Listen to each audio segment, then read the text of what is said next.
Welcome to Rice TVX. I'm your host, Rice. And on today's show, I am joined by the destroyer of narratives, the founder of Gold, Goats, and Guns, Tom Luongo. He has been on the show before, and I will include links down below in the video description and the pinned comment so you can check that one out.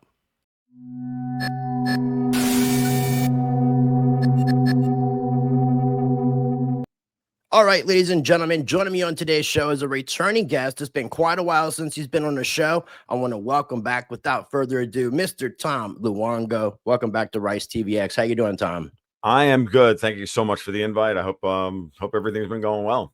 Yeah, it has, man, and I appreciate you again taking the time to do this. I know I had asked you, I think it was a couple months ago when I was thinking I was going to start creating content again, and here we are. So I reached out to you just a couple days ago, and actually yesterday, and you said that you could be available today. So we were recording this on the 9th of September.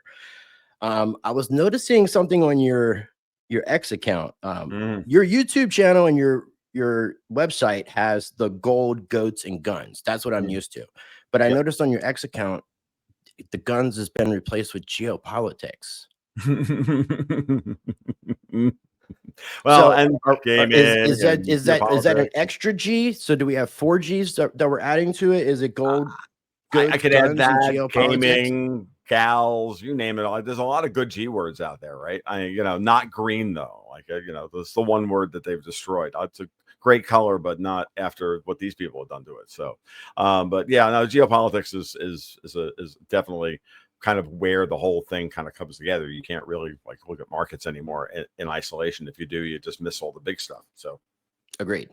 And, obviously you're all about speaking truth and destroying narratives, which I want to do on today's show. Again, links will be down below for everything we talk about, including Tom's website, his obligatory bio, if you guys want to check that out, his X account where you can follow him, his YouTube channel, and I will also have a link for that first conversation that we had together. So there's so much to talk about, Tom. That's why I wanted to invite you on. Sure. I mean, you talk a lot about macroeconomics, microeconomics, as far as like per country, specifically United States, but you do macroeconomics. You talk about geopolitics. We have a lot going on with wars, potential conflicts. The United States has the economic situation going on.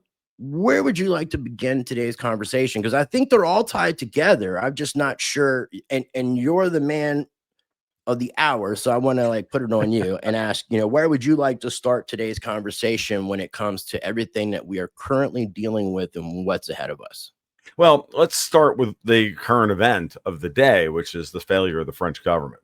Let's, if we're going to start somewhere, let's start with kind of ground zero of where the problem lies today. We could start with the gold hitting $3,700 an ounce. We could start talk about the SEO summit last month. We could talk about any one of Trump's myriad of executive orders or the Supreme Court or anything else. But ultimately, it all comes down to, as pressure has been placed by Trump and to a lesser extent Putin, and to an even lesser extent Xi, on Europe over time. And as Europe puts pressure on itself, thinking that they can make the United States, dance to their little puppet strings, eventually you run out of political runway, run out of political capital, especially if you're Emmanuel Macron.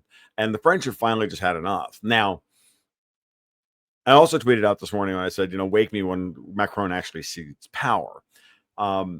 So yesterday, the French opposition, or the French prime minister, held a vote of confidence in his leadership, and he's the 5th prime minister in 2 years, and it failed nearly 2-1. Now the problem, and that sounds great if you believe that the EU is actually the second coming of the USSR, and like I do, and okay, France is in revolt, right? Well, maybe, because here's the problem.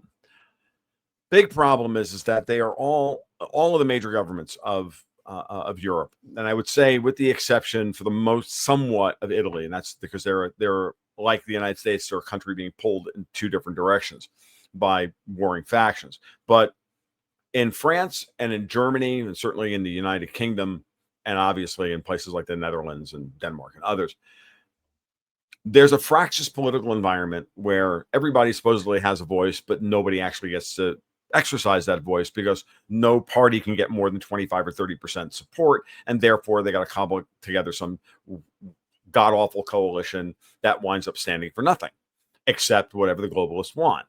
And so no matter what happens, you have, like, in a place, if you go and look at like Dutch polling, for example, there's like 11 parties. And while Geert Wilders can, nominally win the election, he can't get more than 27% of the vote. So who cares, right? Well, in France, they have a particularly egregious system where you do parliamentary elections by party in order to, set the parliament up. But the president is a separate election with an automatic runoff system, and it never, ever, ever goes against what the globalists want, because the other parties hate each other so much, they would rather, frankly, piss glass than form a coalition with anyone else. And this is what we saw last year when Macron called for snap elections. Remember the timeline of last summer. June 26th, Biden and Trump debate. Biden craps the bed. All of a sudden, everybody's like, oh my God, Joe Biden's got dementia. Okay, we have whatever. And then we have the French elections, and then we also have the snap elections in the UK, reaffirming Macron's power and bringing Keir Starmer to power in the UK. And then Trump gets this, and then they try to assassinate Trump at Butler, Pennsylvania on the 13th. So all within that 2.5 week period, right? So what happened? Marine Le Pen of National Rally, nominally the populist right-wing candidate, the kind of Trumpian figure of the French political right, and I use those words with very, very big air quotes and lots of salt, because the idea of the French right wing is pathetic and hilarious. But that being said, Marine Le Pen wins the first round of the presidential election. Her party, National Rally, takes 35% of the parliament, and yet she can't form a coalition government because nobody else will work with her. And in the second round of voting, because nobody got a plurality, and Macron, who actually came in third, winds up staying in power because Jean-Luc Mélenchon of the supposedly oppositional nationalist French left, again, would rather piss glass than form a coalition and to tell his voters to vote for Marine Le Pen, hold your nose, do the thing, do what's good for France, put her in power and get rid of Macron. That's not what happens. Because while, Greek leftists are of a particularly feckless variety, French leftists are of a particularly ideologically possessed variety. Because no matter what anybody wants to say, like the French leftists, they really believe this stuff. They really do believe all that Derrida and Foucault and everything else that they slopped up back in the 70s, and it shows in their political. The receipts are here we are today, 50 years later, right? They really do believe this stuff, and they would never in a million years they would literally rather commit ritualistic suicide than hand their voters to Marine Le Pen. It's insane, but it is what it is. And so Macron, of course, knew all this, and that's why he called for snap elections. That's why he did it. He did it in order to reaffirm his power and to extend his term. Okay, so that's the background, and now here we are today, and the parliament keeps failing, but because under the Fifth Republic, the president has an insane amount of power, so he's completely insulated from all this nonsense below the scenes. And I think, honestly, this was done in order to stave off what is rapidly becoming a rout in the French bond markets over their pension system failing, over everything else. And so what do? You create a political pressure release valve. You collapse the government, but no change at the top. And then you reassure markets that way by, literally setting the stage for Macron to become dictator. And markets love dictators because they bring order and they bring stability, even if they. So that's, I think, their plan, because there's no way in hell what I would call Davos is going to let their boy Emmanuel Macron, who's already all but pledged 50 or 75,000 troops to go into Ukraine. Okay, do you think he's going to fall? No. The only way that happens is that the French people tomorrow during their general strike literally storm the presidential palace and pull him out and beat his head to a pulp on the streets. I'm not recommending anybody do that No. in any way, matter, shape, or form. But that would be the only way to get rid of Macron at this Well, point. that's happened before in a sense in France, hasn't it? With the French No, I was going to Revolution. say, I'm long guillotines, rope makers, and lead futures. So, and to be honest with you, I'm now Texas hedged, which is double long, basically. I'm Texas hedged friggin' guillotine, certainly, because when the French throw a party, they throw a party, right? And it's never a good time for the people they throw the party against. So, Tom, that's something has to give, right? It does, but so help me to understand this, because I mean, I saw yesterday the headlines. Again, we're recording this on the 9th of September, but the headlines were that the French government is collapsing. I understood that a prime minister called for a vote of confidence, or a no vote, no confidence vote. I'm not sure how it's referred to. Right. Is this, you said the fifth prime minister? Is this the fifth prime minister under Macron, or the fifth prime in the last like 2.5 years? But that would still be under Macron, though, right? Yeah, they're all. I mean, Macron's been in power for more than I think the French president serves a 5-year term, and he's in his second term. I think he's been in power something like 8 years. I can't quite remember when he took office. I think he won in 2017. If I want to remember correctly, when Le Pen really started making populist moves. I think it was back in 2017, possibly 2018. It's in that gray area of the ether, and I'm not going to like look up grok on this. I'll let the people roast me in the comments and say, "Oh, it was actually 2019, you idiot." Like, okay, that's fine, whatever. You know when it was, and that's all. What matters is that Macron's been in power long enough to do to affect the complete and utter betrayal of the French people. That's all that matters. It doesn't matter if it's 5 years, 8 years, or 12 years. It's just that's amount. That's what is it a collapse of the French Parliament? Yeah, it's a collapse of the legislative body. But again, at the end of the day, the president doesn't have to do anything, because this has happened before and this will happen again. Now, this has happened under circumstances that, where the people are really outraged, right? Or at least, we're led to believe they're really outraged. And we may actually be at a crisis point where the heat on the ground is high enough that they're done with being boiled frogs and they're actually starting to jump out of the pot. Again, I'm happy to be wrong in my base case scenario that I think Macron survives this simply because of institutional inertia. But, again, everything, in politics, everything looks stable until it isn't, and then it falls off a cliff, right? And if you're not sure about what that looks like, go look at what happened in Nepal last night when they said you can't use social media, and then they like dragged the president and his wife out and beat them to death and overthrew the government. She did not survive the mob, from what I understand. The leader of Nepal's wife. So there's political, and this is a theme. And what matters ultimately is, I think we're getting in the weeds on the whole French thing.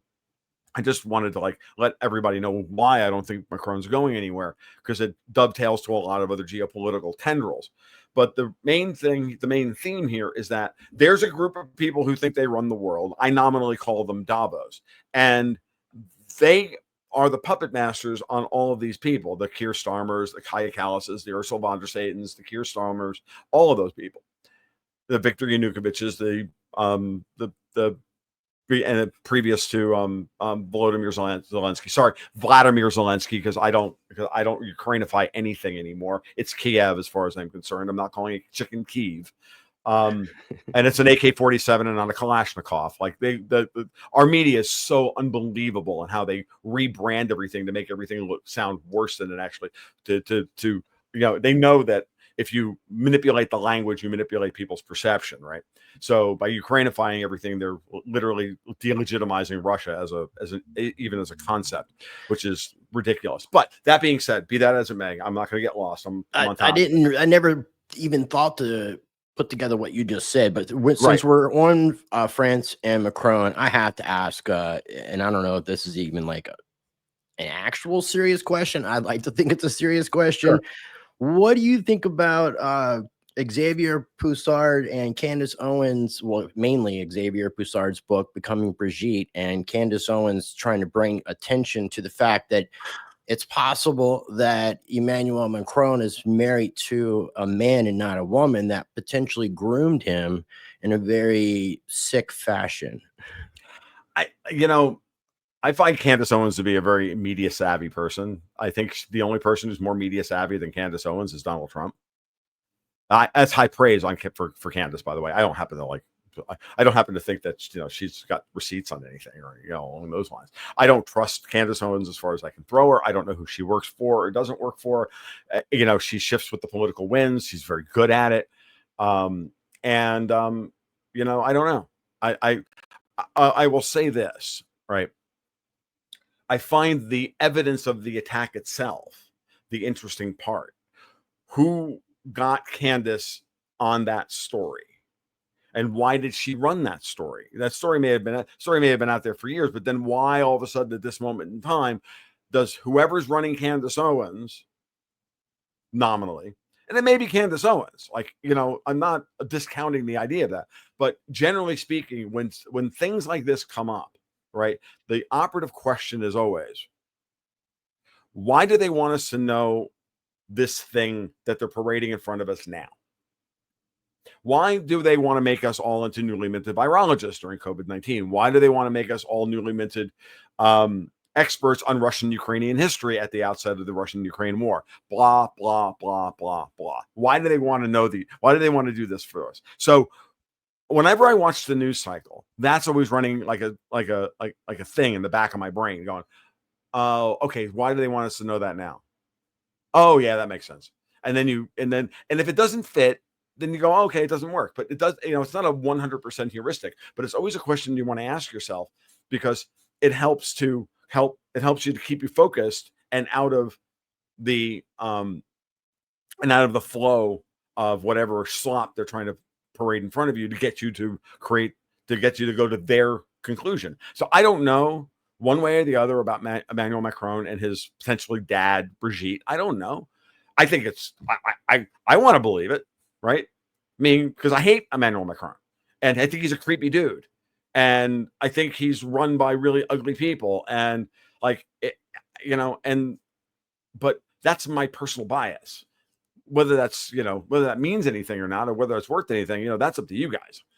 Personally, I think it's more interesting that Candace brought it up, and whoever Candace works for wanted everybody to attack Macron, because the goal was, of course, to delegitimize Macron at a certain level. And maybe, just maybe, if you trace that down and understand who Macron is in the hierarchy of Davos's plans for Europe and World War III, then I would say whoever put that story into Candace Owens' head and or told her to run it is on the good guy's side, because that's the only logical conclusion, which is to pressure Macron, to get people, angry about him. And then when he tries to send France into war, a war the French people do not want. And by the way, the French military, from what I understand, does not want, which is another angle on this whole thing in a second. Then that's a good thing. Whether it's true or not is irrelevant, right? That doesn't matter. What matters is that it weakens Macron politically at a crucial period in time. It weakens the French.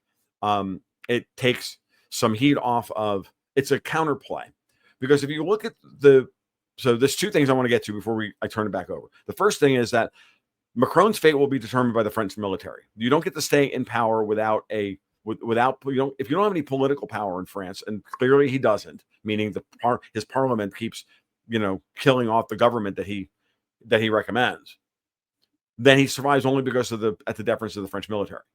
We're very, very powerful in France, very powerful. Unlike that's not true in other European powers, but in France in particular, this is true.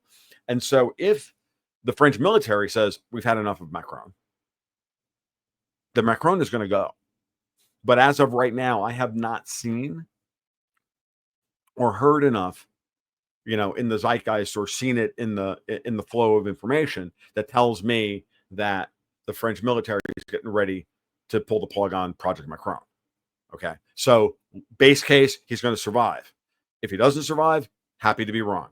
Right. So that's the first part of that. Second part is, look at the way the media shapes all of geopolitics and all financial system. This is why I brought up France, right? Directly, because now when you back it out, now you ask yourself, okay, all of a sudden ding, everybody's looking at France's fiscal situation. Everybody's looking at Germany's fiscal situation. Everybody's looking at the UK's tax situation and everything else. Ask yourself why that is. Well, it's because Donald Trump survived the onslaught of him changing the way the United States funds itself by overthrowing the old British system of debt and taxes and sovereign debt, and is now instituting tariffs and going to a tariff-based revenue system for the United States. It's a transition state. We're not there yet completely. We may not get there for a long period of time, but he's shifting the way the United States is doing business. And I got news for you. Europe does not survive if this has been my thesis for 4 years now. Europe does not survive if the United States decides to defend itself monetarily and politically and fiscally. And so you need to have both political control and monetary/fiscal control over the United States, operating for the benefit of Americans. Now, if you have that, Europe turns into a smoking wasteland because capital, the big global capital, all the family offices and hedge fund managers and the 2 and 20 carried interest guys and all those guys all go, hey, I got my choice. I'll put my money in Germany. It's a shithole. I'm putting my money in the United States with Trump, who's got $5 trillion worth of investment pledged over the next 10 years. And he's fixing the budget, and he's, firing all the judges, and he's doing this, and he's doing this, and he's doing that. Sign me up. And they'll put their money preferentially in the United States, and capital flows out of Europe and out of emerging markets and back towards the United States. Moreover, in that process, that means that the sovereign debt of Europe collapses. Eventually, their currencies collapse along the one currency collapses along with it.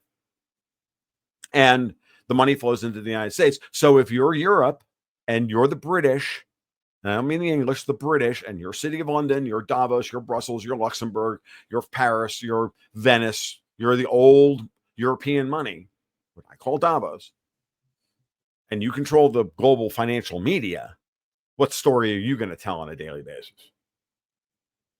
Oh, that the United States has got $37 trillion worth of debt and they can't balance the budget, and it's a basket case and it's falling apart and everything else. Meanwhile, there are actual, honest to God, hundreds of thousands of people revolting in the streets of Paris and in the Midlands, and in Wales, and blah, blah, blah, blah, blah. And they can't keep a government together. These people can't keep a government together for more than 18 months at a time. And it's all, I put up a meme every once in a while. It's a great meme. It's got a picture of the earth with a big arrow on it. And it says, "You are here being gaslit by morons." The United States is still the core economy of the world. In any kind of sovereign debt crisis, capital is going to flow towards the central economy, not away from it. When this happens this time, is all of it going to flow to the United States? No. Like it did during the precursor to World War II? No. 60% of it may only flow here. Some of it will go to China. Some of it might go to Russia. Some of it might go to the Middle East. Some of it might even go to a rapidly reforming City of London. I don't know. Money's going to flow where it's going to flow. It's maybe more democratized this time, but don't let anybody tell you that just because not all of it is rushing to the United States, that the United States is the basket case. When you're being gaslit, when someone only wants to look at one side of the analysis, the negative side. They never want to look at the positive side. So what I do is, I've used this analysis, this framework in the past. When I said, look, when you do a company, when you analyze a company, right? You're going to write a research report on a company or whatever. You go through and you do what's called a SWOT analysis. SWOT: strengths, weaknesses, opportunities, threats. Well, if you only look at weaknesses and threats and never look at strengths and opportunities, it's not a real analysis. Right. Okay. So it's the same argument as you only look at the debt and you don't look at the assets. If you only focus on the debt of the company, but you never look at the asset side of the balance sheet and the cash flow, you're not doing a full analysis.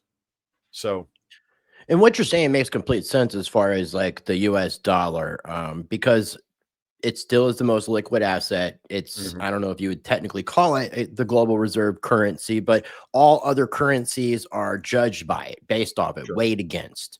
Yep. So when you see that another foreign currency is going up, it's because the dollar is losing strength, and vice versa.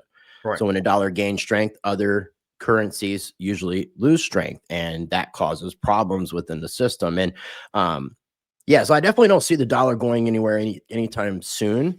Even if we do see the dollar lose the status that we're talking about, it's still going to take time. It's going to be phases.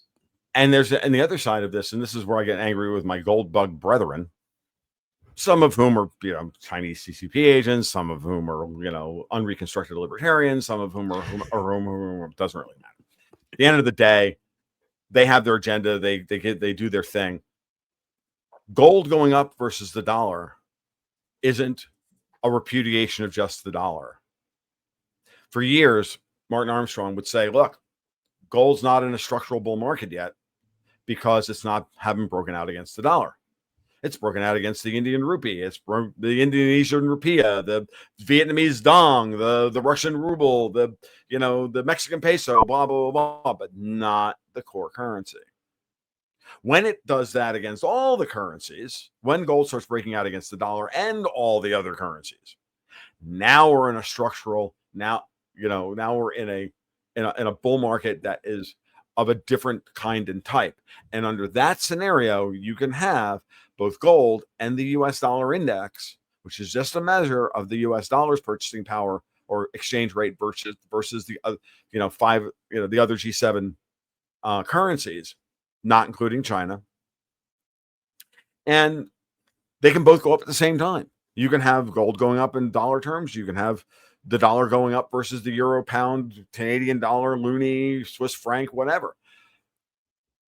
It's not an either or scenario. So understand that, the world may be rushing towards gold, and clearly it is. But the question is, why is it rushing towards gold? I think it's a mixture of two things. And I don't think it's inflation at this point, because the United States is in a credit deflationary, has been in a credit deflationary environment for a while now. AI is not going to improve that scenario. The demographic shifts from the boomers and Gen X to the millennials. That's not going to change anything. That's not going to improve anything. So if it's not inflation, though, then why are we seeing such an accumulation of gold, especially with central banks? Because it's geopolitical risk and it's institutional risk. The currencies are collapsing. The bond markets are collapsing. The ability for them to issue debt against their tax base is collapsing, because that's how the sovereign debt system actually works. They issue, to get any money into the system, it has to be lent into the system against the full faith and credit of that particular government, and that government's full faith and credit is backed up by taxes and the productive capacity of the people. We're now moving away from a globalized world where trade is going to be accounted for properly again, because we're putting up protection barrier, or we're being honest about putting up protection barriers. Remember, everybody else put up protection barriers around their economies to stop the United States. Now the United States is putting protection barriers up against itself, and everybody's fucking screaming. You know what? I don't care. Like, at the end of the day, like, y'all stole from me and y'all stole from every American for the last 80 years. And then you had the nerve to look down your nose at us and tell us that we were all a bunch of, McDonald's addicted porn junkies and toothless morons. Well, I have news for you, Europe. You're a bunch of indolent faggots. How's that? And we'll just move on from there. That should probably be stricken from the record. Oh, by the way, I shouldn't use that word in the sentence, but I did. So my point being is that, why don't we play that? Why don't we play this scenario out and see whose ideas win? Because I know on which side I'm going to wind up being on. And we're moving away from the age of consensus politics and of kind of, well, as my friend Ian Burlingame would put it, estrogen-based consensus politics as promulgated by the British and the French. And we're back to power politics of the Russians and the Americans. That's nice. We want to do X, Y, and Z. Well, that's nice. No. But that's no. And oh, by the way, no. At this point, that's what Putin's doing in Ukraine. That's what Trump is doing in the tariff war. That's what's going on. And it's the return to power politics, because power politics is what's necessary when we have systems and people in power operating those systems and operating those institutions who do not understand the fact that the way they're governing, they are continuing to hold on to power against the will of the people. Again, Macron is holding on to power against the will of the people. They want him gone. He won't take the hint. He won't leave. Friedrich Merz is the worst idea of a chancellor in Germany I've ever seen, and I've lived through Angela Merkel. Okay, I can continue to. We can go down the line. Keir Starmer, this one, that one, and everybody else.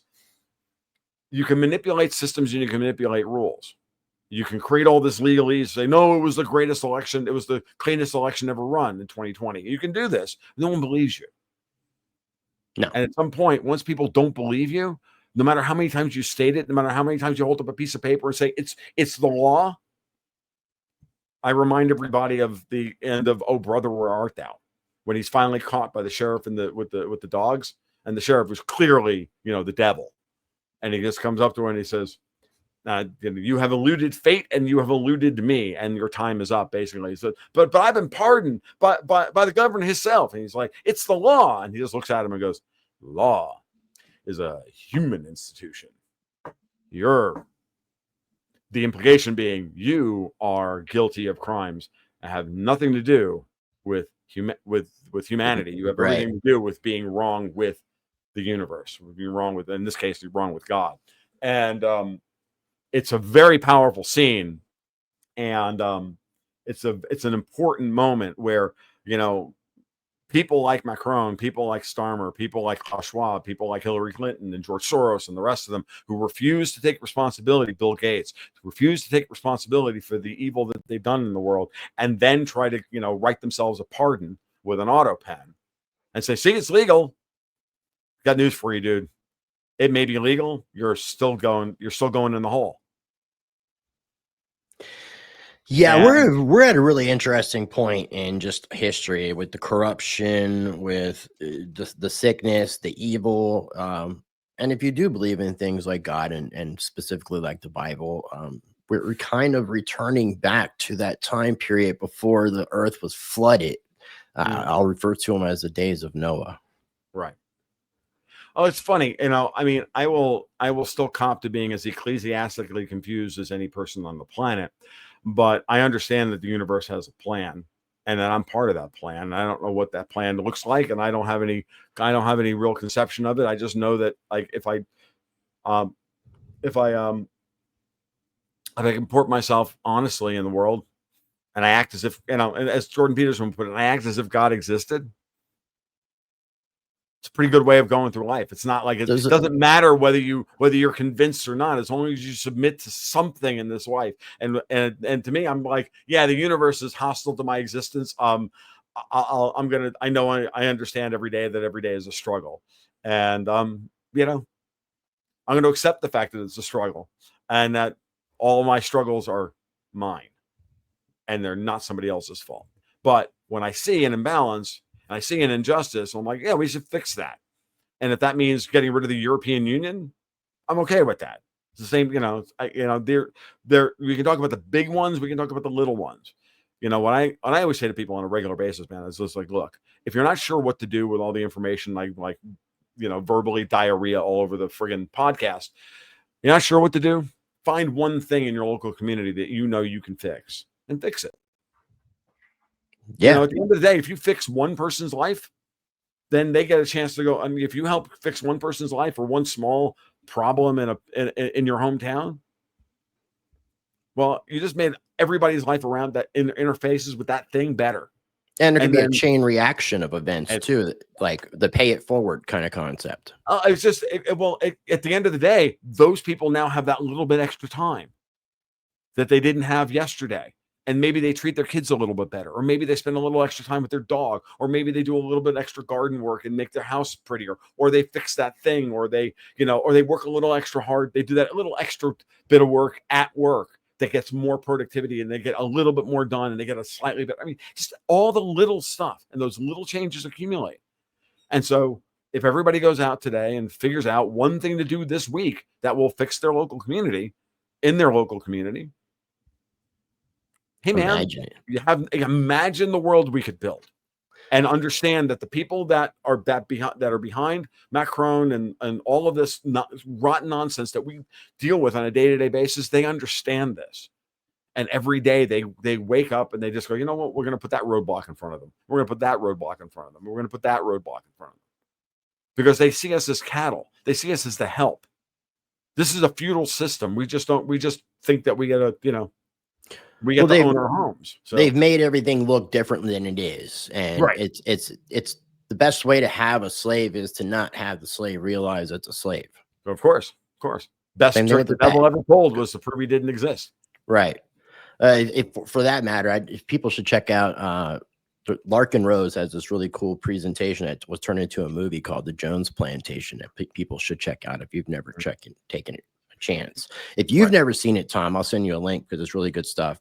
Okay. But as far as what you do, man, I really appreciate the commentary and insights because you kind of bring a different perspective. It can be a little rough, which I appreciate because I think the world kind of needs that in today's day and age. You've mentioned a couple times like Europe, the EU plans of World War III. We have the Russia-Ukraine situation, which you've touched on. We have Israel kind of going against everybody, Hamas more specifically. But we're seeing, I think I saw something today about an attack on Qatar. I call it Qatar, but QATA. Qatar or Qatar or something like that. Yeah. The Venezuelan situation, which I guess we've got warships there, and Maduro is like potentially preparing himself for war, armed conflict, and we have China, the Taiwan situation. How do you see all the geopolitics of war in the regions that I've mentioned playing out? Okay, well, it's a good question. It feels like a specific one, but it's actually quite a big one. But let's just break it down to its core. What's the core problem? Core problem is what I've already described, which is that the United States is deciding that it doesn't want to deal with the remnant of prosecuting the remnants of the old colonial system in Europe and being the gendarme of old colonial Europe, or being the reincarnation of the British Navy, right? That's where we are, and everything else is kind of downstream of that. And when you think of it in those terms, right, it becomes very clear that they need to re-engage us in their conflicts that they've decided are the conflicts that need to be prosecuted, and they need us to come in and do their dirty work for them. We do that. If we do the work, we'll weaken ourselves, they'll get the benefit, and we get the bills. That's the way it's worked in the past. It's what happened in World War I. It's what happened in World War II. It's what happened after the Marshall Plan. It's what happened after Vietnam. It's what's happened after the global war on terror, blah, blah, blah, blah, blah. We're no longer in that world. The United States is done. The boomers are aging out. They're losing political power. This is the boomers' last kick at the can to hold on to power. They're not going to. Gen X and the millennials are coming in and saying, you know what, that's enough. And Donald Trump is that agent, even though Donald Trump is kind of like the high boomer. But he's a weird man because he never really was one of them. So, and I, kind of like him for it. Now, when you look at all of these geopolitical hotspots, right? India, Pakistan, China, Taiwan, North, South Korea, Russia, Ukraine, doesn't matter. Pick up Canada, the United States. These are all former British colony and anti-former British colony. India breaks away from the British Empire. They create Pakistan out of whole cloth. China has the Cultural Revolution. Chiang Kai-shek pisses off to Taiwan, and we have Taiwan versus China.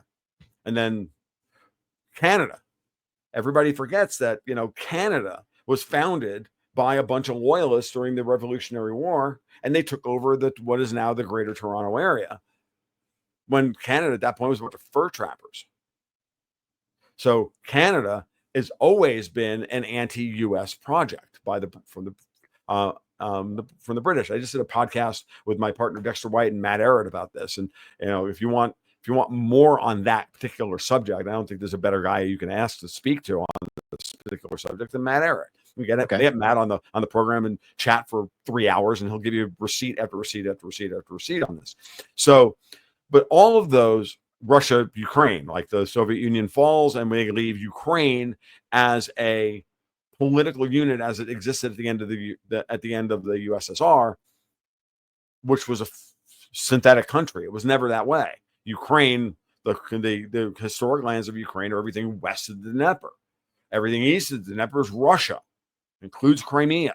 But the British didn't want that. The British wanted, that British/Davos, like it's all the same group of people ultimately. But the British are the ones that do most of the diplomatic and intelligence work. That's their job in this. The Germans are the industrial might. The French are the, I'm not even sure what the French's role is other than to think that they should run it all, right? They just think they're intellectually superior to everyone, and there's the Italians sitting over in the corner going, dudes, you guys are still, as far as we're concerned, you guys still live in trees. Stop it. But that being said, I'm Italian. I'm allowed to say that. They're French. I don't care. Now, if that makes me racist, by the way. Okay, so you got to get a shirt. You got to get a shirt made with that smile and those thumbs. You got to start doing because of the podcast, because it's the little 4x3. It's all. But it's like the whole Buddy Christ thing from Dogma. Right? Yeah. Right. The same thing. So, yeah, I've seen every Kevin Smith movie. Sadly, I love Dogma, including the bad ones. Including Dogma's the one of my favorite movies. But Dogma is phenomenal. So my point is that those conflicts were designed by the British to never be resolved, right? So they could always be spun up as an open wound at a moment's notice whenever somebody decided, hey, let's peace. Hey, I have a great idea. Why don't we let peace break out? No. Tall poppy syndrome. Everybody has to be made low. If the British can't control it, then everybody else then no one else can control it. And that's the big problem. And what's happening now is that the United States and China and the Russians have all said, you know what? We're not playing this game anymore. I mean, and I know it sounds weird that even I would include China in that list, but it is. It's true. China is led by a Chinese national named Xi Jinping. He was selected by the CCP in order to oust the Western oligarchs that came in with all the trillions of dollars to build China up in the 1990s and 2000s. And then he was brought in to trap their money, keep it there, and steal it. And he did it. And they're really angry about it. And now the same thing happened with Russia when Putin took over. They had everything all worked out, how they were going to put in Berezovsky and run the country from GCHQ over in London and blah, blah, blah, blah, blah. And Yeltsin handed the country over to Putin. Putin sandbagged them that he was just this ineffectual career bureaucrat from Moscow, and then started jailing oligarchs. Started cleaning up house, almost like cleaning house, like Bukele did. And if you look today at what Donald Trump is doing, now that he has a cabinet and he has a political situation behind him that allows him to do, I'll be honest with you, he's literally running Putin's playbook from the early 2000s. It's got an American spin on it because the Americans have far more assets than the Russians had in 2000 when Putin took over, certainly. But the basic framework is exactly the same. And what Trump is doing now is he's in the process of struggle sessioning all of these. I mean, like the meeting the other day at Mar-a-Lago where he had like Mark Zuckerberg and Bill Gates and all these people at dinner. It's no different than when he brought all the heads of the EU in after Alaska, and he made them all stand there and say, "We want peace." They were all beauty pageant contestants. What's the one thing you want in the world? Like from Miss Congeniality, right? They're like, world peace, right? And not a goddamn one of them want peace. But they all had to sit there and get photographed and filmed on global television with Donald Trump and mouth the words that they want peace. That's a good fuck you, though. It's like the best way. Yes. It's the best way to handle it because you're doing it so strategic. You're being polite about it. It's not negative, but the point was made. Yeah, the point is made. It's what the communists do. They call them struggle sessions, where they make you stand there and admit all of your sins in front of the world and shame you into becoming a freaking communist. This is exactly what Trump's doing in reverse. He's literally running Alinsky's playbook against these people, and it's working. You know why? Because have you met Donald Trump? He doesn't have a lick of shame in his entire body. And so Alinsky doesn't work on him. Nuts and sluts doesn't work. None of that stuff works. The only thing that worked was even remotely kind of worked was the lawfare. But even that was so over the top cartoonish that eventually it got to a real judge. And I'm like, no, we can't. This is retarded. We're not doing this. Right. So that is ultimately why these conflicts exist. They need to try and spin all of them up and hope that Trump will make a mistake and come in and deal with it like Rambo without a jockstrap. We all got worried about that during the 12-day war between Israel and Iran. And what did Trump do? He let them beat the crap out of each other. And then he gave Israel everything they wanted. A big show of force to go blow up the Iranian nuclear facilities. It doesn't matter if it's true. It doesn't matter if he actually did it. Who cares? What he did was he just showed to the world, oh, by the way, this issue is over.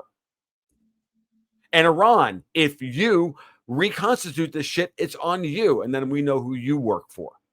See, this is the part that everybody got crazy about when I was doing this during the war. I had many a very contentious interview. And when I said, look, they both suck. I want to tie in a lot of injuries. This is what I used to be a football fan. Used to be a Giants fan. So back in the 1970s, whenever the Eagles and the Cowboys would play, I'd be like, oh, okay, well, we're playing Tampa Bay. We might be able to beat them and go, and become like 2-14. But when Dallas and Philadelphia play, I just want to see a 17-17 tie and half of the starters on the injured reserve list by the time the game is over.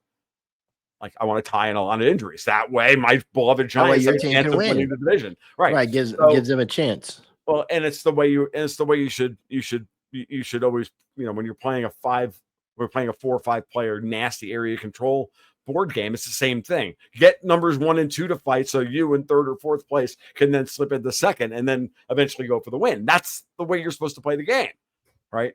So, watching Israel and Iran, I'm like, I want to tie in a lot of injuries because I don't believe Iranian propaganda any more than I believe anti-Israeli propaganda. I'm at the end of the day, I'm like, look, guys, the U.S. is good at propaganda. The EU is good at propaganda. Israel's good at propaganda. The Iranians are good at propaganda. So are the Russians. So are the Chinese. So are the Turks. So are the Hungarians. Everybody's good at propaganda. Everybody's got one, and they're good at it. So maybe you should stop trying to pick a side as to who's right and who's wrong, and just realize that it's just geopolitics, and everybody's just pressing their edges, and everybody's just trying to win. And what if, like everything else, Israel is no more a monolith than the United States is, no more a monolith than the European Union is? What about Iran? I can identify right now at least 4 different very powerful factions within Iran. And I know that they don't all work for the same people because their actions are all contradictory. I don't necessarily know who maps to what faction. I can make guesses, educated guesses, I might add, but it doesn't mean I know. But what I do know is that, the mullahs and the IRGC don't operate with the same agenda as the civilian government and the civilian military. So who works for what? But what I can tell you is this, that when I watch Iran like trying to spin up more war and say, no, you didn't actually get our nuclear program. And like, yeah, that's, who that is? That's the faction that works with the British, because the British are on both sides of the freaking conflict, because all they really want is the ants to fight amongst themselves. Like my friend Alex Craner talks about all the time. You get the red ants and the black ants, you put them in a jar, you shake the jar up and watch them go to war. Yeah, no, I mean, the British are the ones shaking the jar. Got news for you. The latest Israel conflict is between it and Turkey. And guess what? The jihadis that took over along with Erdogan in Syria are all British backed. They're all CIA, MI6, and British backed. Okay, they're not. Those were assets created by the what we would call the deep state. The neocons. Okay, but the neocons have their origin inside city of London. Okay, the ideology started there. Okay, they're all downstream of Trotsky. Okay, and Lenin, it's all there, folks. So, interview my friend Richard Poe. He'll give you the receipts on how the British invented communism and blamed it on the Jews. Greatest book name of a book ever. because you don't even need to read the book. Yeah, the British government, I mean, I'm sure like the American government has taken from some of the playbook, but the British government has done some like really, really shady stuff. Oh yeah, they're everywhere doing that. And so here's the thing: what's really fascinating is people sit there and go, "Oh, Trump just like works for the Israelis, and he might as well have it." Like, no, he loves Israel. That does not necessarily mean that he works for them, right? This is this conflation of Israel and Trump. This is the fulcrum, and this is Trump's biggest weakness. When you're doing the SWOT analysis on Trump, I'm like, but Trump's biggest weakness is his love of Israel. They're using it against him because now you set up an ant shaking exercise between Israel and the Turks against the real army, and all of a sudden Donald Trump may not be able to extricate himself from Israel. Interesting. Yeah, I mean, I've been talking to some people about some history. I was recommended to read the British Palestine Mandate. We were talking about the transfer agreement, which has a different term, like Havilah agreement or something to that effect. Right. And how we may have been taught.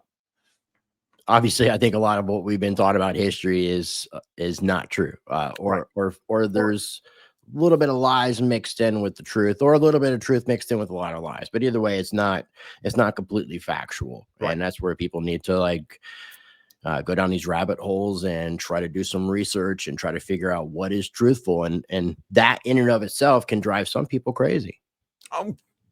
Look, I'm not going to sit here and tell you that I'm the world's most balanced. Well, at least you're not in a straitjacket over there, like and having a attendant. They haven't figured out that they haven't figured out where I live yet. Or do they? I kid. The FBI's been to my house. They know exactly where I live. If they want to find you, just like John McAfee was telling me, if the FBI want to find me, they know exactly where you. I am. I've given up caring about this stuff ages ago. Like, so you mentioned Trump's weakness, but there's other countries that are going on that have conflict that, I wouldn't say would go in the weakness category. So when Trump was running for his second term, he was talking about ending wars, no new wars, and we're not seeing that. I know that it's not as easy as done, but right. What do you, from your perspective, what do you see happening? Like what's going on that I'm not seeing or other people may not be seeing? Again, like I said, like I've tried to explain, and probably not as well as I could have. You get a little lost in your own Trumpian weave is what I do sometimes, right? Which is that ultimately these people do not want the conflicts to end, and because they don't want the conflicts to end, they're going to continue to keep them going, and they have the assets to keep them going. They have the relationships to keep them going. They still have money to keep them going. Trump has cut off a lot of their money, and that's a good thing. But that money still has aftershocks. It still has, it's a ripples in a pond kind of thing. The money was dumped in there and was dumped in there turbocharged by the Biden administration, the Biden junta on the way out the door. They were shoveling hundreds of billions of dollars out the door. And where do you think that money was going? It's going to fund the LA riots. It's going to fund, operations in deep inside, the blow up Russian part of the Russian nuclear triad. It's going to do this. It's going to run drugs into Ohio. It's going anywhere and everywhere. It's going into these ridiculous ICE protests. It's everywhere. And so at the bench, you're not. Look at the way Putin has run. The best metaphor I can give you is look at the way that Putin has run the war in Ukraine. Could he have taken Kiev anytime in the last 3.5 years? Yes. Yeah, it seems like without a problem. All he had to do was commit the troops and the stuff, blitz the place. He already basically took it in February, March of the first month of the war, right? But he's not doing that. Why? Because the better way to win this war is to exhaust everybody and to grind out and destroy all of the weapons and all of the armies that were built to fight World War III. How you're going to avoid World War III is to keep it beyond the level of it getting to the point where it becomes World War III, where it explodes. So the metaphor I like to use for this, and I've used it before and I'll use it again because I'm a chemist and I can't help myself, which is that it's like activation energy. When you have a chemical reaction that's not, ridiculously spontaneous, when you have one that takes a little bit of work, either you got to put a little heat into the system or you've got to add a catalyst or something, you got to do something to make the matter reorganize itself. So you've got, everybody's seen chemical reactions written out, this plus this arrow that creates this and this, but there's that arrow has a whole lot that's missing. And that whole lot is you've got to take the matter on this side of the equation and deform it and change it and get it into a state where it can then reorganize itself into the stuff on the other side of the arrow. That takes energy. Okay. Now, if this is an explosive reaction, something like thermite takes a huge activation energy to get started, thankfully. And because of that, it's, it's stable until you add the right amount of energy to get it to go. But then once it starts going, it releases so much energy that it goes to completion, right? Like a nuclear fusion reaction. Takes a lot to get stuff going, and then all of a sudden you hit critical mass, and then boom. Okay. Well, if you want to stop World War III, you've got to bleed that energy off so you never climb the energy barrier to get to the explosion. So you just keep, creating little shocks, little organizations, and you let it happen a little bit, let the temperature rise a little bit, and then you cool it off. And so that it can't keep climbing. And so it's like, if you need the heat generated by the beginning stages of the reaction to keep the reaction going, to turn it into a spontaneous thing that's going to keep going, that's going to explode and get out of control, well, then you keep throwing ice packs in the water in the solution, right? You keep cooling it down. Let it run for a while to cool it down. Turn the heat off. Whatever the metaphor is that you want. Keep the activation energy below that level while consuming all the reactants in the pot. The reactants in the pot are the armies that we've built over the last 70 years to fight World War III. The latest army that's on the chopping block is the Turks. It's the big 1 million man elephant in the military room. What do you do with that? And all the Islamists, crazies that we've funded over the years. You got to get them fighting. You got to get them killed off as well. We created 6 friggin' Ukrainian armies, and the Ukrainians refuse to stop fighting. And when apparently they're going to create a 7th one with the help of the French and the Germans and the British. I don't know what the British can do. Send all their trainees? Okay, fine, whatever. The Russians will be happy to kill them all. They don't want to kill them all, but if you put them in harm's way and you make them enemy combatants, they will be honor bound to do what is necessary to defend Russia, and that's going to be the end of it. And there ain't going to be no Article 5 scenario here, folks. There's just going to be a whole lot of dead Frenchmen. Because Trump's not going to come in to defend France after he told them don't go into Ukraine. Well, it seems like Putin is not going to accept foreign troops very well. That seems like it could escalate beyond the territories of just Ukraine and Russia in a sense. I don't know. I mean, maybe this ends with attack nuke on Berlin, for example. I don't think so. I think more appropriately, you put in 50 or 100,000 French and German troops into the front lines, and then they get attack nuked out of existence. Now, what you were saying, though, as far as what are the French going to do? Launch nuclear missiles at Moscow? I highly doubt that. Feeling froggy, take that leap, but I just don't see it. Again, none of this is going to mean that the United States is going to do anything about it, because Trump has made it abundantly clear that he doesn't think any of these people are legitimate leaders. I mean, he literally treated them like second-class citizens in the White House in his very Trumpian, polite way. Talking about Ukraine? I'm talking about all of Europe when they were there. Okay. Von der Leyen. Remember, he threw Ursula von der Leyen out of the private meeting after the public struggle session. He threw her out because he's like, you're not the leader of a legitimate government. Get out of here. So when I was asking you what was going on as far as Trump and ending wars and stopping these conflicts and stopping wars, what I'm gathering is you have a group of individuals, that have been having a plan for World War III, which has been something that's been written. I believe Albert Pike might have been one of the first to write about it. Sure. It was a Freemason as well. So it sounds like you have this plan that's been set into place, and then you have individuals that are coming in trying to de-escalate it. So you have like a war behind the war. Yep. That's not kinetic pew. It's more politics, finance, power struggles. Finance, yes. Yeah, So I mean, you I have haven't really escalation even touched on the financial side of this. I mean, this gets into bond spreads and currencies and collapsing sovereign debt and institutions, but all of this is for the layman, as opposed to getting into the weeds of bond spreads and everything else. Just think of it this way: everybody's losing faith in the institutions. Now, part of that is part of the plan. They think that, okay, if everybody loses faith in all the institutions, man, then and nobody trusts the government, nobody trusts this, and nobody trusts that. And that's a dangerous place to be. And that invites chaos and invites potentially civil war and everything else. But you say, look, ask yourself who you're going to fight for. And if your answer is nobody, then there is no World War III. Right? These people aren't worth fighting for. I will fight in my way, by the little thing that I do for my community every day, as we talked about earlier in the podcast. I will get up every morning, try to elucidate these ideas as best as possible, to explain to everybody every day what to do and how to comport your life and how to view what's really happening.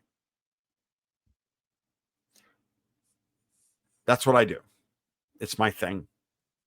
Thankfully, there's enough people who think that that's valuable enough that they allow me to have a nice little middle-class lifestyle. If not, I'm out there digging ditches like everybody else. Right? And that's okay too. There ain't nothing wrong with that. I'm good with that. That's the way, if that's my fate, that's my fate. I'm 57 years old. I don't dig ditches very well anymore. How about comparative advantage, folks? So, which is what the market has done. I kid and all of that. But when you put it, when you understand the game the way it's being played, you realize, look, all you really need to know is that the people of France aren't going to fight for Macron. And when he asks them to go fight for them, he's going to have to do what Zelensky's doing, which is round them up, press gang them, and send them to Ukraine. Do you think you're going to get your best soldiers under those circumstances? Do you think you're going to get your best fighting force? No.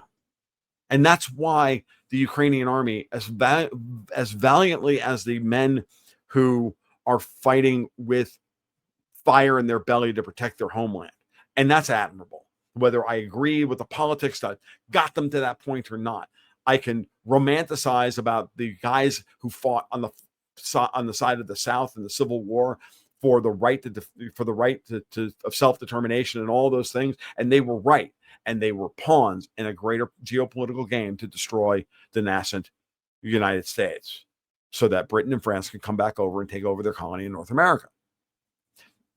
It's a complicated scenario. Same thing in Ukraine. I can respect the men and I can respect what they're doing individually and in small groups, but I don't respect the milieu that put them in the position to do that. And that is a difficult position to communicate to people. I was on a podcast with a Ukrainian guy the other day, and I had a very, very difficult time getting this point through to him. But what's most important is that the killing stops, which is what Trump keeps saying. And I think that what he's trying to do in his way, with the tools at his disposal, short of supporting a French attack on the Russia or sending U.S. troops in, will try and end this conflict in some way. We'll put some pressure on Putin. Putin's not only a good guy here. Yes, they're just defending their homeland. Yes. All of the arguments that you hear from my compatriots and myself about that the Russians have ultimately they have every right to do what they've done and defend themselves, because NATO was never going to stop, but they didn't. And at some point you got to punch the bully in the mouth, but that doesn't make it right. It just makes it what it is. Two wrongs don't make a right. Right. Well, at the end of the day, the truth is a three-edged sword. There's your side, my side, and the truth. Understanding is a three-edged sword. Your side, my side, and the truth. You want to understand it, or do you want to just be right? So I can understand Putin's point of view. I can understand Ukraine's point of view to a lesser extent. I absolutely understand what the Europeans want, and I fucking hate it. So I'm not on their side, and I want my guy who has the key, the Rosetta Stone, to unlock to either unlock this war or keep it closed, to keep it freaking closed. That's what I want. That's what I argue for every day. And so far, it looks to me like Donald Trump is doing that. And he's trying to do so in a very, very difficult political situation where he has thin, if not fake, majority in both legislative houses. That if he crosses the line too far, they'll just freaking impeach him. Like, this is a real problem for him. So he has to then work the domestic side.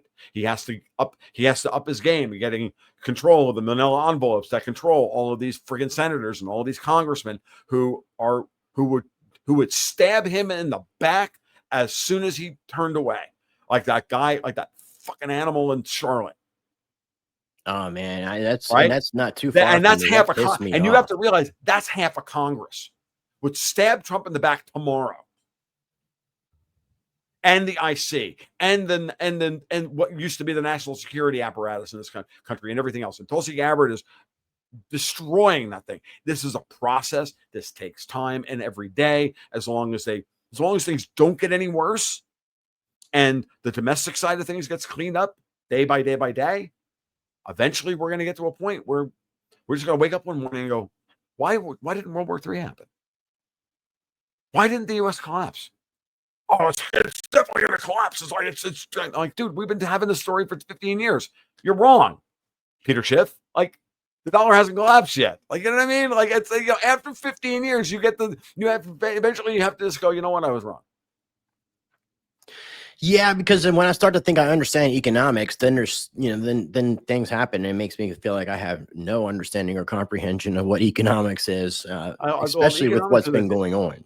Yeah, well, economics is a dismal science that has been that has always at an academic level been a cover story for a political agenda. I hate to say it, but that's what it is. I don't care if it's Keynesianism, communism, post-Keynesian Samuelsonianism, to a lesser, even modern Austrianism. I'm beginning to throw my Austrian brethren under the bus. I can't take it anymore. Like, the world doesn't operate the way you think it does. It doesn't operate the way the Keynesians think it does, but that doesn't mean that you're right just because they're wrong. Like, you may have uncovered, sincere faults in Keynesian thinking, but that doesn't necessarily by definition make you right. It just makes them wrong. You can't you cannot create a positive argument for your system just by negating somebody else's. That is not argumentation. Right. So Dexter White would be so proud of me for making that argument in public. Dexter White? Yeah, he's my partner at Gold Ghosts and Guns. Okay, cool. And and a particular fan of Aristotle. Let's just, Nice. I believe the last time that I had you on, the first time that you were on, you were talking about the Federal Reserve, I guess, fighting kind of de-dollarization. Yeah. Are you still in that same frame of thinking? Yeah. What do you think is going on? Like, because I have a bad feeling that when interest rates are cut, especially if they get cut 50 basis points, like people are suspecting based off the unemployment numbers, that's not going to be good for the economy. It's going to make money cheaper, like loans cheaper, more cash into existence, more devaluation. The problem here is that we have a credit. So the Fed did exactly what it needed to do to get rid of the inflation. We have a massive problem that was created by COVID. It's not going to be fixed with one monetary cycle. You can't fix what was done during COVID with one monetary cycle. It's not possible. It's just do you think the inflation problem is over?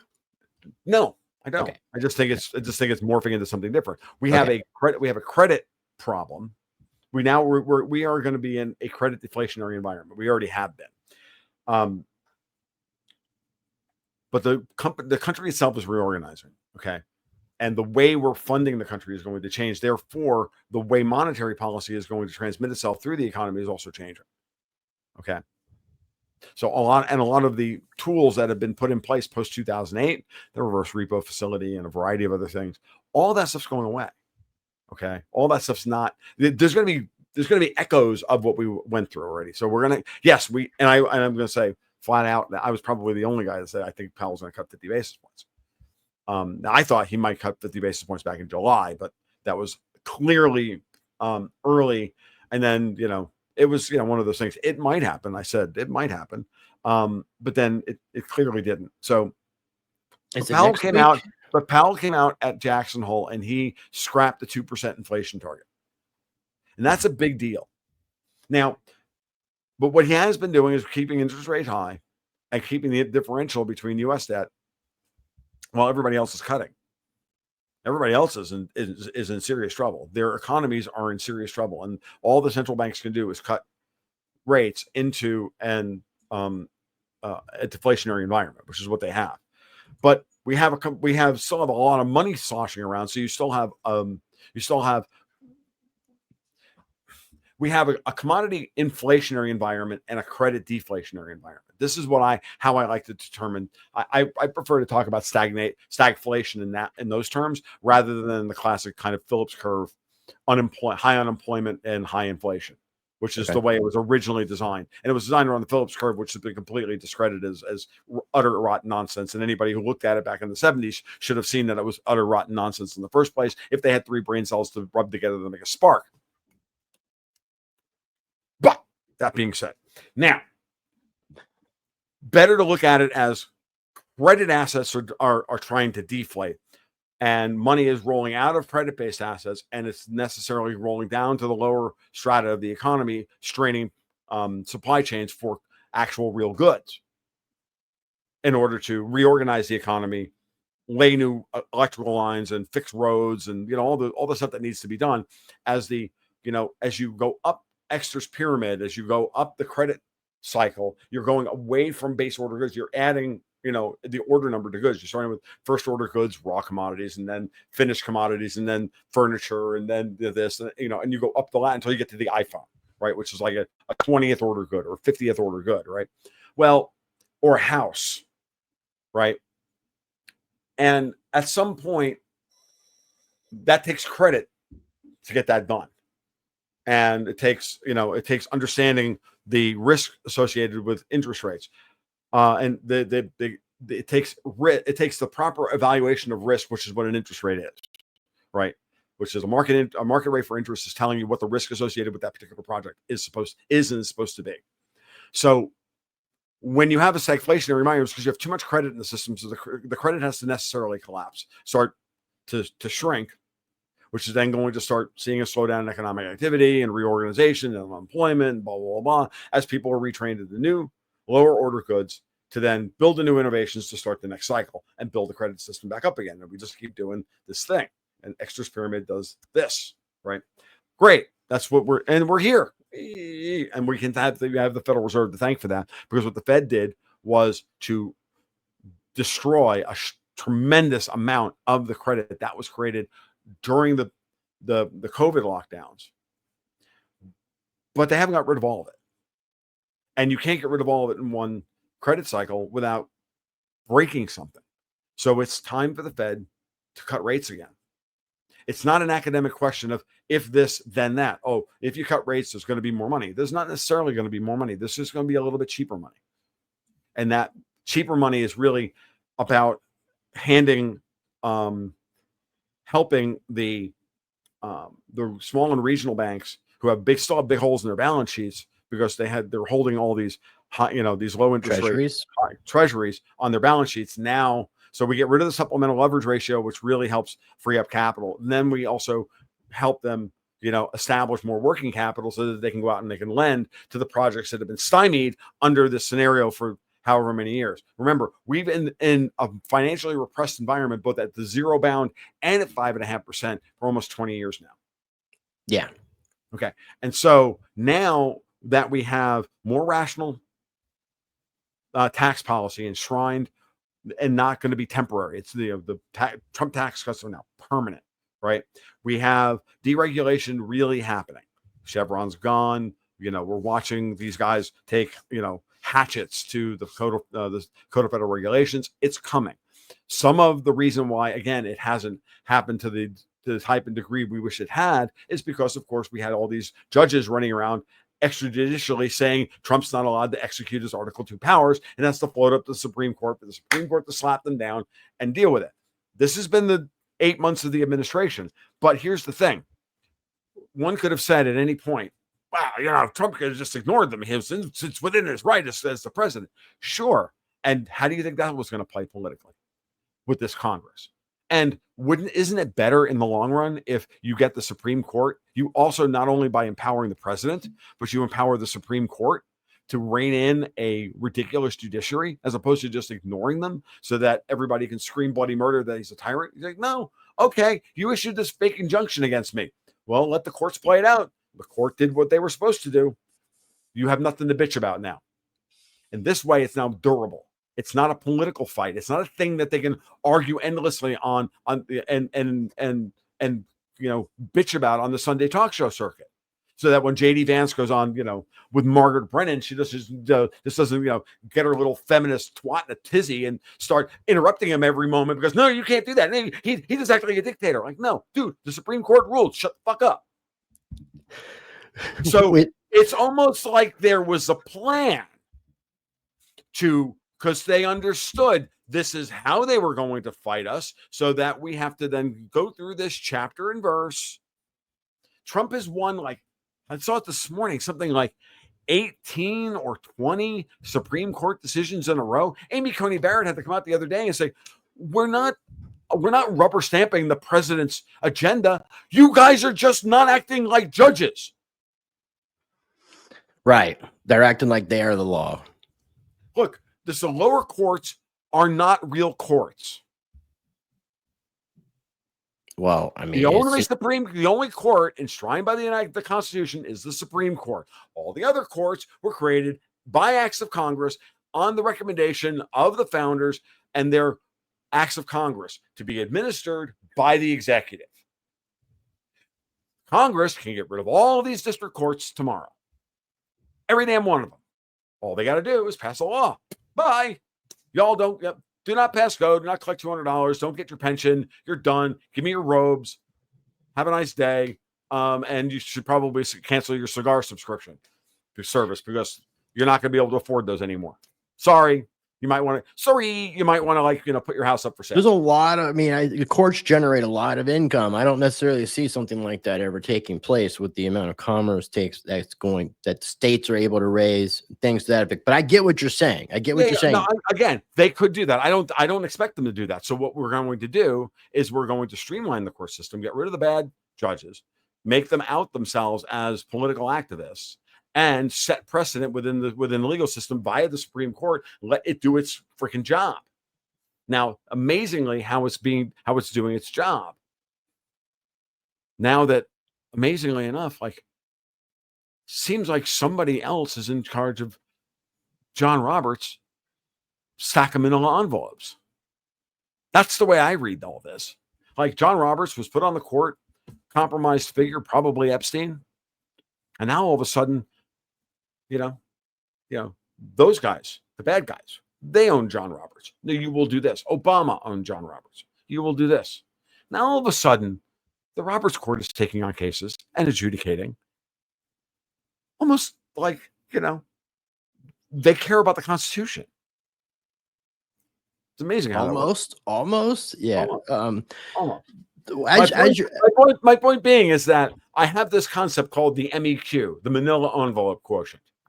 Who has control of the manila envelopes stacked on somebody's desk in Washington, D.C.? They're the ones, whoever controls the manila envelopes controls that person. So if Trump controls the manila envelopes, they're going to vote for Trump. How did the one big beautiful bill get passed? It should have not have passed. There was lots of changes, lots of compromise from what I comprehend. There was, but at the end of the day, the core stuff that needed to get done didn't get touched. How did it get passed? When Murkowski and Collins and Lindsey Graham and this one and that one, the 18 or 20 squishy Republicans in the House because of the people who possess the Manila folders. Bingo! I want to talk to the Manila folder holders. Hit me up, guys. Email. So there you go. Description. That's the MEQ is a very powerful thing, and ultimately, there's a reason why a lot of the Epstein stuff they're being cagey about, because Epstein is leverage, man.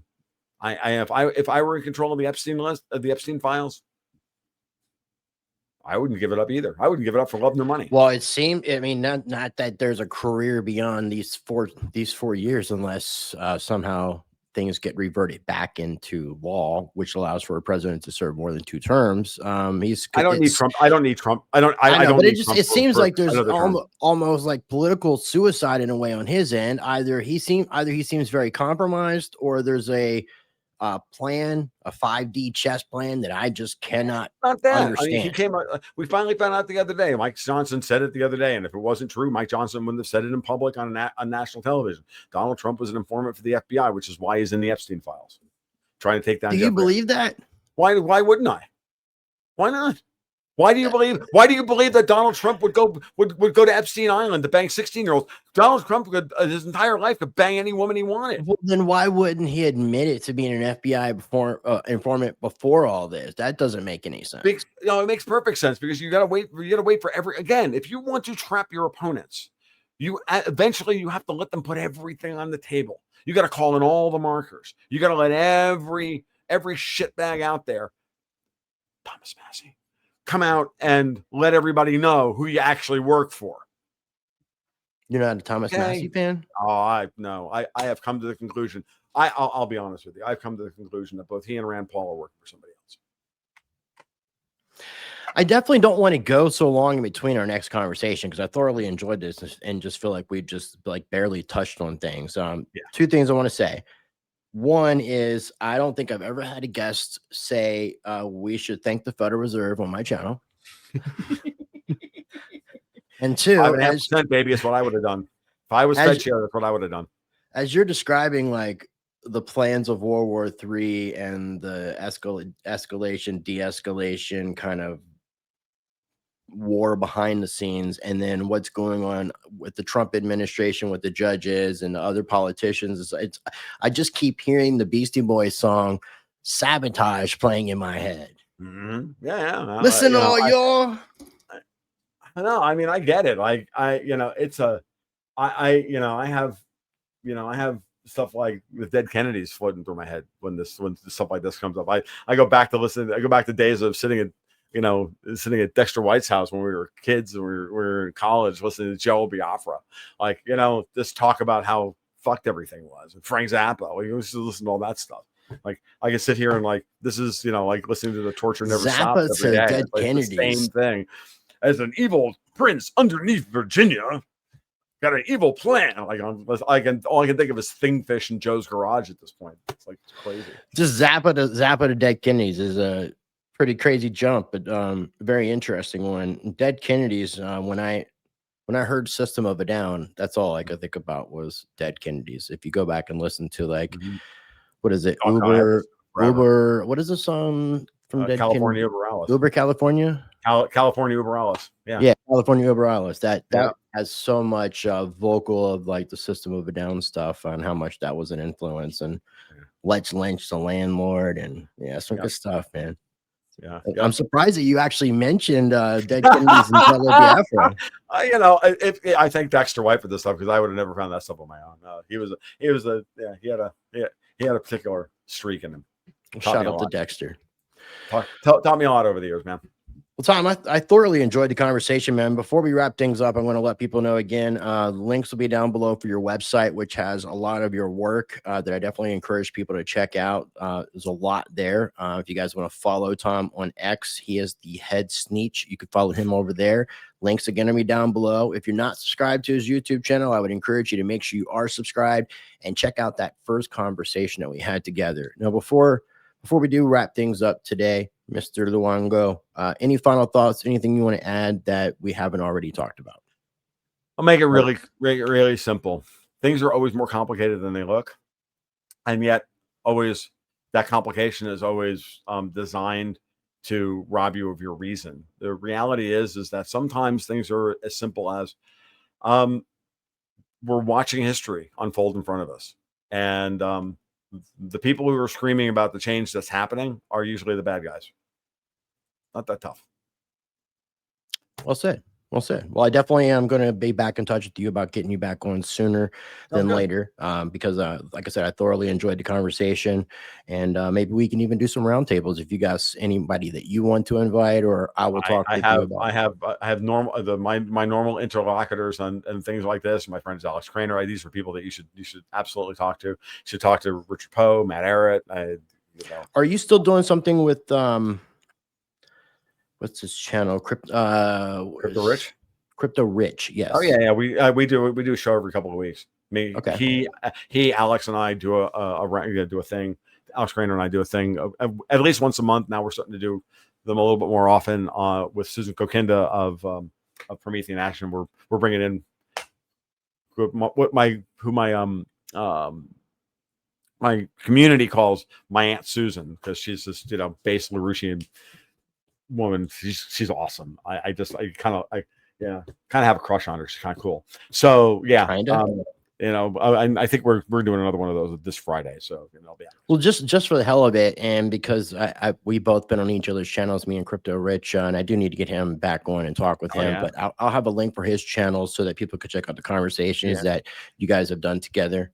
I'd But Tom, absolutely, yeah, I'd absolutely have him on, talk about what's going on over in England, because he's got his finger to the pulse of that, and Rich has done amazing work over the years. I remember when I first met him ages ago, when he first started out, and he was just a fan watching me on Periscope. It was just funny, and we just kind of no, I've had a lot of respect for him. We got a lot of similar views.